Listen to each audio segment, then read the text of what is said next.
Hello everyone. Today I'm going to discuss about a very important and landmark judgment of the Supreme Court regarding the appointment of the teacher. आज मैं आपके साथ discuss करूंगा कि हिमाचल प्रदेश में जो para teachers हैं या पैट टीचर हैं या कोई भी अदर स्कीम से जो कि हिमाचल प्रदेश गवर्नमेंट ने रिक्रूट किए थे, उनके रिगार्डिंग जो है सुप्रीम कोर्ट का एक बहुत ही इंपॉर्टेंट फैसला आया है। उसके बारे में आपको बताना चाह रहा हूँ कि उसमें सुप्रीम कोर्ट में क्या दलीलें थी हिमाचल प्रदेश गवर्नमेंट की, और जो रेस्पोंडेंट थे उनकी क्या दलीलें रही। यह केस जो है हिमाचल प्रदेश के खिलाफ, हिमाचल प्रदेश स्टेट गवर्नमेंट के अगेंस्ट रहा। इस केस में जनरली जो डिसीजन था उसमें सुप्रीम कोर्ट ने एक बड़ी अच्छी बात कही कि we are of the view that when the appointees appointed under the scheme have completed more than almost 15 year of service, कि हमें हमारे सामने ऐसा लगता है कि इन्होंने जो अपॉइंटीज हैं उन्होंने जिनको अपॉइंट किया 15 साल उनके कंप्लीट हो गए, मतलब जो टीचर्स थे उनके 15 साल अब सर्विस के कंप्लीट हो गए हैं। एंड उनके पास also have the professional qualification, मतलब उनके पास जो प्रोफेशनल क्वालिफिकेशन चाहिए वो भी है। They can not be denied regularisation at this point of time. अब 15 साल के बाद अब उनको भी सरकारी नौकरी जिस जिस पर्पस के लिए उनको रिक्रूट किया गया था, अब उनको वो नहीं लेंगे। तो सुप्रीम कोर्ट ने इसको गलत ठहराया और कहा कि इनको रिक्रूट ना करना, एक उनको रेगुलर ना करना एक बहुत ही गलत बात होगी। ये जो है जजमेंट है, ये जस्टिस मोहन एम, शांता नगोदार और आर सुभाष रेड्डी की है।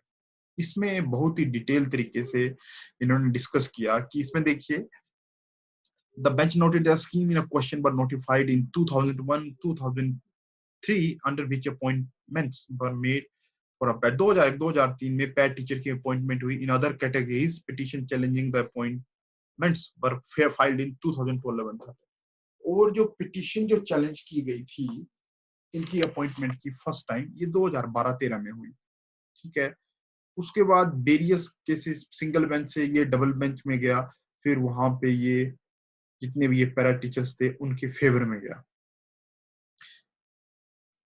और उसमें फेवर में जाने के बाद सरकार ने इसकी अपील जो है सुप्रीम कोर्ट में कर दी। उसके बाद सुप्रीम कोर्ट ने अब जो ये जजमेंट जो है ये दी है, इसमें ये बोला, एट द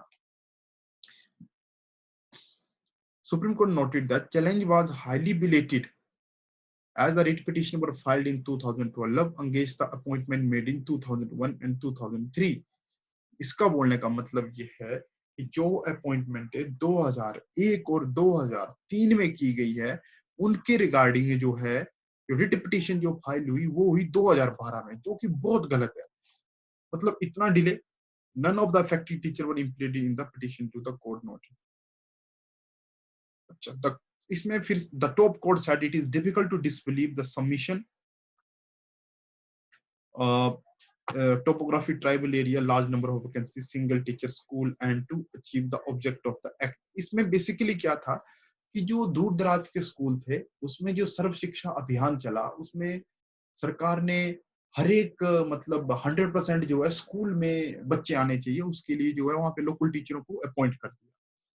ठीक है, लोकल टीचरों को अपॉइंट कर दिया और उनको एज ए किसी को पैट टीचर, पैरा टीचर या अदर्स इसके हिसाब से कर दिया। जो इनकी टीचर द पॉलिसी थी, इनकी para teacher under the 2003 policy पर fully qualified as per the recruitment and the promotion. As the appointment were made as per the scheme notified by the government, such appointment cannot be treated as a illegal। अब जो है government ने जब खुद ही ये अपनी policy के हिसाब से, तो इसको इलीगल कैसे माना जाए, कैसे उन टीचरों को टर्मिनेट किया जाए। ठीक है, तो it is true that initial scheme notified by the government there was a condition that such appointees should not। ठीक है, इसमें ये भी बात सही है कि इनिशियली जब हुआ तो उसमें गवर्नमेंट ने ये शर्त रखी थी कि इनको रेगुलर नहीं किया और ये रेगुलराइजेशन जो है नहीं मांग सकते। बट वही बात आ गई कि अब जो 15 साल इन्होंने कंप्लीट कर दिए उसके बाद इनको अब रेगुलर नहीं कर सकते, तो ये बात गलत है।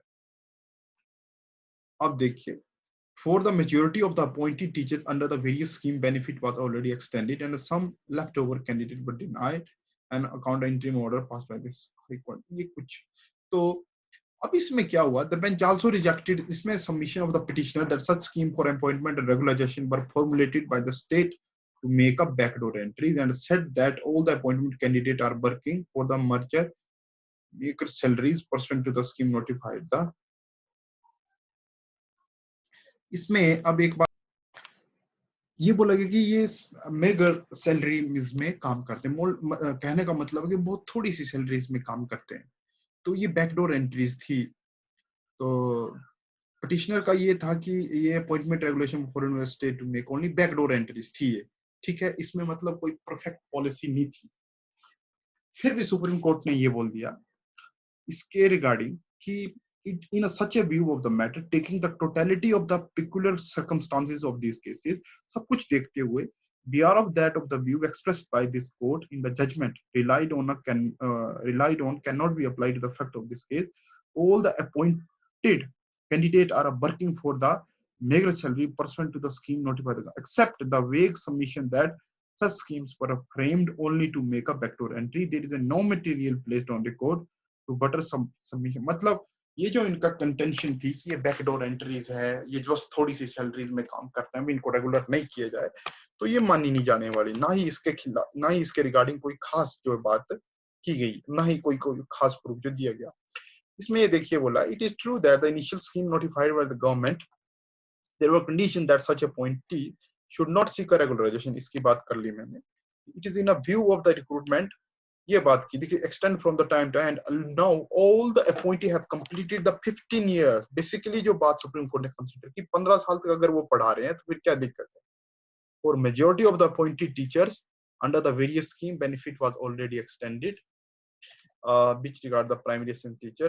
तो सुप्रीम कोर्ट ने ये बोल दिया, ये सारी बात है ये बेटी। Now with the regard to the primary assistant teacher, it is stated that all the candidates have completed a special teacher training qualifying condensed course and also had obtained a special JBT certificate after 5 years. मतलब उनकी जो training थी वो complete कर दी गई है। Service in met terms to the Himachal Pradesh Education Code 1985. The judgment relied on by the learned counsel Shri Prashant Bhushan also would not render any assistance. मतलब कि जो इन्होंने इनके वकील ने जो दलील दी वो सुप्रीम कोर्ट ने नहीं मानी। In such a view of the matter, taking the totality of the peculiar circumstances of these cases, we are of that the view expressed this court ने judgment relied, मतलब सुप्रीम कोर्ट ने पूरी तरह से इसको डिसमिस कर दिया। जो अपील है जो स्टेट गवर्नमेंट ने पैरा टीचर्स या पैरा टीचर के खिलाफ जो है सुप्रीम कोर्ट में की थी। Having regard to the material placed before this court and having regard to reason record in the impugned order by the High Court, we are of the view that no case is made out to interfere with the impugned judgment to the High Court. Anybody wants this judgment, I will provide. मैं आपको link दे दूंगा नीचे description box में, तो वहां से download कर लीजिए।